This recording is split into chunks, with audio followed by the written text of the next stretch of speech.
इविंग sarcoma और primitive न्यूरोएक्टोडर्मल tumour. जो इविंग sarcoma होते हैं और जो प्रिमिटिव न्यूरोएक्टोडर्मल ट्यूमर होते हैं, ये दोनों ट्यूमर जो होते हैं ये इविंग सार्कोमा फैमिली ऑफ ट्यूमर में आते हैं। तो इविंग सार्कोमा फैमिली ऑफ ट्यूमर में बहुत से ट्यूमर आते हैं, पर हम पढ़ेंगे इविंग सार्कोमा और पीनेट। जो इविंग सार्कोमा होता है वो हाईली अनडिफरेंशिएटेड न्यूरोएक्टोडर्मल ओरिजिन होता है। हाईली जो न्यूरोएक्टोडर्म जो होती है, एम्ब्रियोनल सेल जो होती है, उसमें ये न्यूरोएक्टोडर्मल अनडिफरेंशिएटेड इविंग सार्कोमा होता है। जबकि जो पीनेट होता है ये न्यूरोएक्टोडर्मल डिफरेंशिएटेड सार्कोमा होता है, डिफरेंशिएटेड होता है और ये अनडिफरेंशिएटेड। तो हम कहानी अपन शुरू करते हैं इविंग सार्कोमा। इविंग सार्कोमा जो होता है ये हाईली मैलिग्नेंट ट्यूमर होता है। ये ट्यूमर जो होता है स्मॉल राउंड सेल ट्यूमर इसमें मिलती है। ये इविंग सार्कोमा का हम हिस्टोलॉजी देख सकते हैं, इसमें हमें स्मॉल राउंड सेल दिख रही है, ये स्मॉल राउंड सेल मिलती है। तो हम शुरू करते हैं। हाईली मैलिग्नेंट ट्यूमर होता है। इसकी जो एज होती है 5 to 20 ईयर में पाया जाता है। जनरली कम ईयर के एज में पाया जाता है। फीमेल में ज़्यादा पाया जाता है। अब बात की जाए इसकी जो ये सार्कोमा होता है कहाँ से अराइज होता है, ये डायफाइसिस से अराइज होता है। अगर अपन देखें बोन हैगा तो बोन में जो होता है ये डायफाइसिस से अराइज होता है। हमने पहले जो पढ़े थे वो मेटाफाइसिस से अराइज होते थे, जैसे ओस्टियोसार्कोमा, कॉन्ड्रोसार्कोमा। और जो एपिफाइसिस से अराइज होने वाला एक बिनाइन ट्यूमर पढ़ा था पहले, जिसमें जाइंट सेल ट्यूमर आता था। तो अब हम पढ़ रहे हैं इविंग सार्कोमा जो डायफाइसिस से अराइज होता है। तो ये हाईली मैलिग्नेंट ट्यूमर होता है। अब शुरू करते हैं। Highly malignant small round cell tumour 5 to 20 year of age में पाया जाता है। फीमेल प्रीडिस्पोज होती है। ओरिजिन क्या है, अभी बताया था प्रिमिटिव न्यूरोएक्टोडर्मल सेल से ओरिजिन होता है, या फिर इसे बोल सकते हैं प्रिमिटिव न्यूरोएक्टोडर्मल सेल या फिर primitive round cell. Primitive round cell इसमें डिफरेंशिएशन नहीं होता है, विदाउट डिफरेंशिएशन। जो पीनेट होता है उसमें डिफरेंशिएशन होता है। अब स्टार्ट करते हैं। इसके 3 वेरिएंट होते हैं। एक क्लासिकल वेरिएंट होता है जो कि स्केलेटल इविंग सार्कोमा होता है, एक सॉफ्ट टिश्यू इविंग सार्कोमा होता है और पीनेट होता है। अब ये 3 वेरिएंट इसके होते हैं। जो तीनों जो वेरिएंट है तीनों का ओरिजिन सेम है। क्या हैगा, प्रिमिटिव न्यूरोएक्टोडर्मल सेल, तीनों का ओरिजिन सेम है। ये तीनों जो वेरिएंट है इनका कॉमन सेल ऑफ ओरिजिन है और साथ साथ तीनों का साइटोजेनिक ट्रांसलोकेशन भी सेम है। ये जो सेल है इसमें साइटोजेनिक ट्रांसलोकेशन सेम होती है। मतलब कौन सी होती है, ट्रांसलोकेशन 1122 ये ही मोस्ट कॉमन होती है हमारी। 11 क्रोमोसोम्स पे हमारा क्या होता है, FLT1 होता हैगा। और जो क्रोमोसोम 22 होता है उसमें EWS इविंग सार्कोमा जो होता है जीन होता है। तो इसमें क्या ट्रांसलोकेशन हो जाता है। ट्रांसलोकेशन होता है जो ट्रांसक्रिप्शन फैक्टर की एक्टिविटी बढ़ जाती है, जिससे ये कैंसर डेवलप हो जाता है। अब इसके अलावा 1122 के अलावा 2122 ट्रांसलोकेशन भी मिलता है। ट्राइसोमी 8 और 12 भी मिलती है। तो ये तीनों वेरिएंट में अपन ने क्या देखा, सेल ऑफ ओरिजिन सेम था, साइटोजेनिक ट्रांसलोकेशन सेम था, बट यहाँ फिनोटाइप जो होते हैं वो वेरी होते हैं। फिनोटाइप अभी बात करी, फिनोटाइप अनडिफरेंशिएटेड होते हैं इविंग सार्कोमा और पीनेट होता है।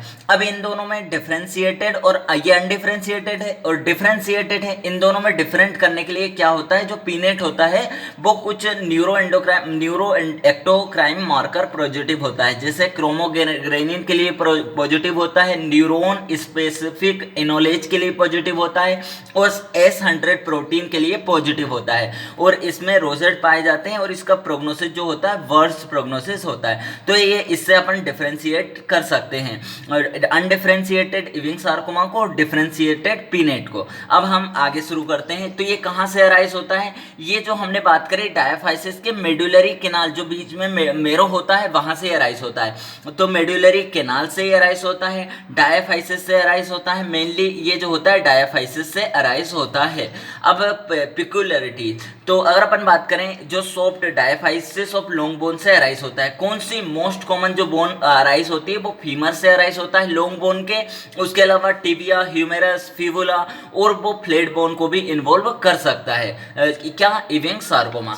आगे अपन देख लेते हैं क्लिनिकल फीचर। क्लिनिकल फीचर इसके स्पेसिफिक है, इसमें फीवर आता है, पेन होता है, टेंडरनेस होती है, स्वेलिंग होती है उस एरिया पे जहां ये ट्यूमर बना, फीवर आता है, अपन ने बोल ही दिया था, fever, pain, tenderness, swelling, leukocytosis मिलती है और इंक्रीज ईएसआर। क्योंकि इसमें जो फीचर, ये जो फीचर होते हैं, ये जो फीचर होते हैं ओस्टियोमाइलाइटिस के सिमिलर होते हैं, ओस्टियोमाइलाइटिस के सिमिलर होते हैं।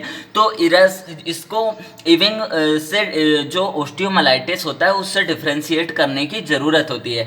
तो उससे डिफ्रेंशिएट हम कर सकते हैं अदर फीचर देख के, जैसे एक्सरे एग्जामिनेशन के थ्रू हम कर सकते हैं, या फिर इस कंडीशन का अगर अपन एंटीबायोटिक देंगे तो इसमें तो इम्प्रूवमेंट होता है ओस्टियोमाइलाइटिस में, बट कैंसर में एंटीबायोटिक से इम्प्रूवमेंट नहीं होता है, और हम दोनों को डिफ्रेंशिएट कर सकते हैं। तो जैसे इसमें जो एक्सरे एग्जामिनेशन में अपने को क्या मिलेगा, एक्सरे में मिलेगा प्रीडोमिनेंटली ओस्टियोलाइटिक लेजन मिलते हैं, इविंग सार्कोमा में ओस्टियोलाइटिक लेजन मिलते हैं, और साथ ही यहाँ रिएक्टिव बोन फॉर्मेशन मिलता है। कैसा रिएक्टिव बोन फॉर्मेशन, पेची सब पेरियोस्टियल रिएक्टिव बोन फॉर्मेशन होता है। इस चक्कर में इसमें क्या, ओनियन स्किन अपीयरेंस मिलता है, जो बोन होती है उसमें अपने को ओनियन स्किन अपीयरेंस मिलता है, रेडियोलॉजिकल अपीयरेंस होता है, ये मोस्ट इंपॉर्टेंट है।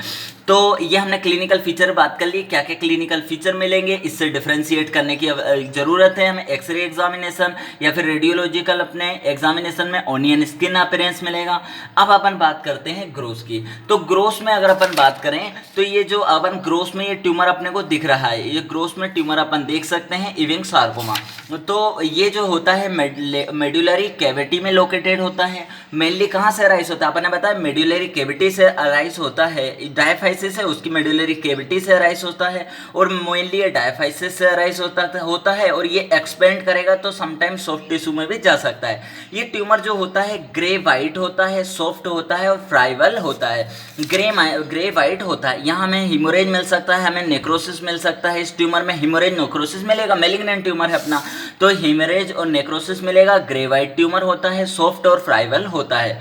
अब अगर अपन बात करें हिस्टोलॉजी की, तो हमने ये पढ़ लिया मेडुलरी कैविटी से अराइज होता है, डायफाइसिस में होता है, grey white appearance, soft, friable, haemorrhage और नेक्रोसिस मिलेगी। अब हम बात कर लेते हैं माइक्रोस्कोपी की। ये माइक्रोस्कोपी में हमें क्या दिख रहा है, ये सब हमें लिम्फोसाइट के सिमिलर ट्यूमर सेल दिख रही हैं। ये जो सब जो सेल हैं ये लिम्फोसाइट से सिमिलर सेल है। यहाँ वेस्कुलरिटी बहुत ही रीच वेस्कुलरिटी मिल रही है, हमें नेक्रोसिस एरिया मिल रहा है, हिमोरेज और नेक्रोसिस वाला एरिया में मिल रहा है। यहाँ हमें जो साइटोप्लाज्म है वो स्केंटी साइटोप्लाज्म है, बहुत कम साइटोप्लाज्म है और बिल्कुल क्लियर साइटोप्लाज्म है। क्यों क्लियर साइटोप्लाज्म दिख रहा है, क्योंकि यहाँ जो ग्लाइकोजन है वो बास आउट हो जाता है, ग्लाइकोजन बास आउट हो जाता है, तो क्लियर हमें साइटोप्लाज्म दिखता है, स्केंटी साइटोप्लाज्म होता है। यहाँ पर जो न्यूक्लियस होता है वो लिम्फोसाइट के सिमिलर अपीयरेंस होता है, और रिच वेस्कुलर होता है, हिमोरेज और नेक्रोसिस मिलेगा। तो हम हिस्टोलॉजी देख लेते हैं क्या होता है। ये स्मॉल सेल जो होती हैं, स्मॉल सेल जो ट्यूमर होता है ये और जगह पे में मिलता है। तो स्मॉल राउंड सेल ट्यूमर जो होता है अलग अलग जगह मिलता है, जैसे इविंग सार्कोमा, पीनेट में न्यूरोब्लास्टोमा, एम्ब्रियोनल रेप्डोमायोसार्कोमा, लिम्फोमा, ल्यूकेमिया और मेटास्टेटिक स्मॉल सेल कार्सिनोमा, इन सब में हमें स्मॉल राउंड सेल ट्यूमर मिलते हैं। अब हम इविंग सार्कोमा के बारे में डिस्कस कर लेते हैं।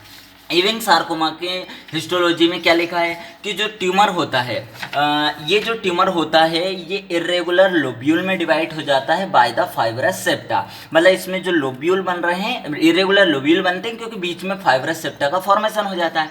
अब इसमें क्या होता है, जो ट्यूमर होता है ये कैपिलरी के अराउंड अरेंज हो जाता है, या फिर ये जो न्यूरोफिब्रिलरी मटेरियल, ये जो स्यूडोरेजेड बनते हैं, इसमें स्यूडोरोजेड का फॉर्मेशन मिलता है। ये सब हमें ट्यूमर सेल दिख रही है, और बीच में हमें क्या दिख रहा है, न्यूरोफिब्रिलरी मटेरियल हमें दिख रहा है, जो कि एक फूल जैसा लग रहा है। तो ये ह्यूमर ब्राइट सूडोरोजेट का फॉर्मेशन होता है, ये भी एक कैरेक्टरिस्टिक फीचर है। और क्या मिल रहा है हमें, फाइब्रस सेप्टा के थ्रू इरेगुलर लोब्यूल फॉर्मेशन मिल रहा है। ये पैटर्न की बात हो गई। अब ट्यूमर सेल की बात कर लें। जो ट्यूमर सेल होती है किसके अंदर हैगी, इसके अराउंड जो होता है फाइब्रस सेप्टा हैगा, उस चक्कर में ये लोब्यूल का फॉर्मेशन भी हो जाता है।